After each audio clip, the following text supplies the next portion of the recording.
অতি অবহেলায় সযত্নে নষ্ট হচ্ছে সবুজ সাথী সাইকেল, হাওড়ায় ধরা পড়ল সেই ছবি। পশ্চিমবঙ্গ রাজ্য সরকারের শিক্ষা দপ্তরের থেকে মাধ্যমিক স্কুলের ছাত্রছাত্রীদের স্কুলে যাতায়াতের সুবিধার্থে মাননীয় মুখ্যমন্ত্রীর নির্দেশে শিক্ষার্থীদের পাশে সহানুভূতির হাত বাড়িয়ে দিয়েছিলেন মাননীয়া নিজে। সেটি হলো সবুজ সাথীর নামকরণে বাইসাইকেল। সেই সাইকেল পেয়ে স্কুলের ছাত্রছাত্রীরা মহা আনন্দে স্কুলমুখী হয়েছিলেন অনেক ছাত্রছাত্রী রাজ্যে। কিন্তু ব্যতিক্রম ছবি ধরা পড়ল হাওড়া শহরের হাওড়ার ময়দানে হাওড়া পৌরসভার অধীন শৈলেন মান্না স্টেডিয়ামের দ্বিতলে। সেখানে গিয়ে দেখা গেল যে কয়েক বছর ধরে সেখানে এই সবুজ সাথী সাইকেলগুলির বিভিন্ন অংশ জুড়ে জুড়ে শ্রমিকরা পুরো সাইকেল তৈরি করছেন এবং ওই সাইকেল পরবর্তীকালে হাওড়া শিক্ষা দপ্তরের মাধ্যমে বিভিন্ন স্কুলে পৌঁছে যাচ্ছে। এই সাইকেলগুলো দেওয়া হচ্ছে স্কুলের মাধ্যমে ছাত্রছাত্রীদের হাতে। সেই সাইকেল পেয়ে ছাত্রছাত্রীরা বেজায় খুশি। কিন্তু আজ এক বিচিত্র ঘটনা ধরা পড়লো আমাদের ক্যামেরাতে। সেই চিত্র ধরা পড়লো শৈলেন মান্না স্টেডিয়ামে। সেখানে গিয়ে দেখা গেল প্রচুর পরিমাণে সাইকেল, প্রায় কয়েক হাজার, ওই শৈলেন মান্না স্টেডিয়ামে দ্বিতলের মধ্যে অযত্নে অবহেলায় পড়ে পড়ে ধ্বংস হচ্ছে। ওখানে নতুন সাইকেল তৈরি করে যেসব শ্রমিকরা করছেন তারা বলছেন, আমরা প্রায় বছর খানেক ধরে এখানে কাজ করছি, তার আগে থেকে এইসব সাইকেলগুলো এভাবেই পড়ে থাকতো, দিনের পর দিন দেখে আসছি।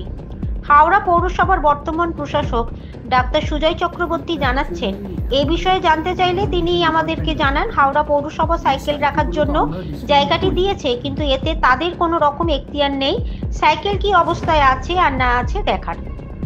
এটি দেখেন সম্পূর্ণ হাওড়া শিক্ষা দপ্তর। এখানে প্রশ্ন তুলছেন বিজেপি রাজ্য সম্পাদক উমেশ রায়।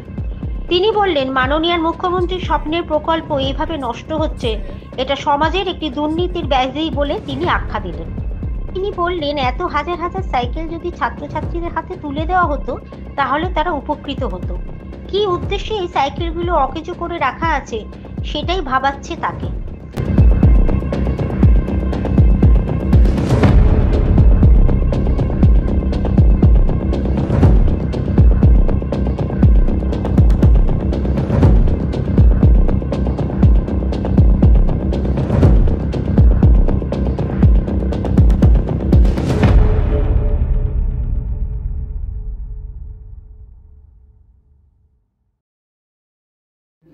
এইটা অ্যাকচুয়ালি আমাদের যে এডুকেশন ডিপার্টমেন্ট আছে এখানে, এই সাইকেলগুলো তো আমরা ডিস্ট্রিবিউট করি না, আমাদের ওখানে শুধু রাখার জন্য, যেহেতু অফিসের ওদের অত স্পেস নেই, আমরা ওখানে রাখা হয়। এবার এই সাইকেলগুলোর রক্ষণাবেক্ষণ সবই আমাদের শিক্ষা দপ্তর করে এবং আমাদের এখানে আমাদের যিনি মেন আধিকারিক আছেন ওনারা দেখেন এটা।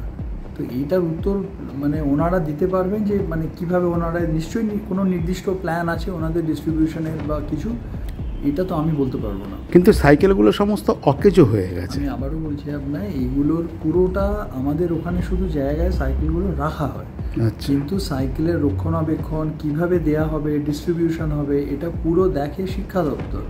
এখানে আমাদের এডুকেশন ডিপার্টমেন্টের যিনি যারা আধিকারিক রয়েছে তারা এটার আরও একটা ক্লিয়ার আপনাকে উত্তর দিতে পারবে, এটা আমি দিতে পারবো না উত্তর।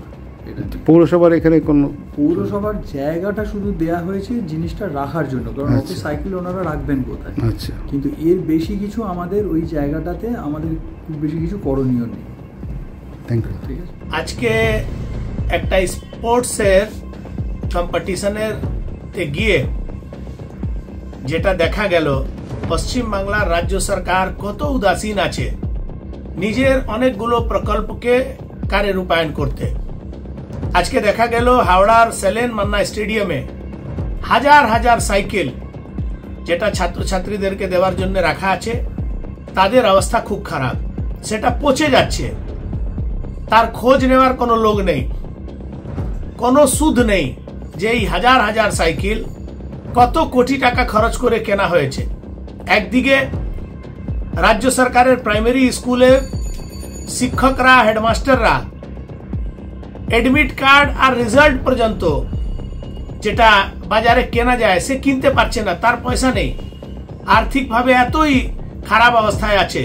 আর অন্যদিকে রাজ্য সরকারের শিক্ষা দপ্তরের একটা বড় যোজনা মেয়েদেরকে সাইকেল দেওয়ার, সে সাইকেল হাজার হাজার সাইকেল শৈলেন মান্না স্টেডিয়ামের গোডাউনে পৌঁছে যাচ্ছে।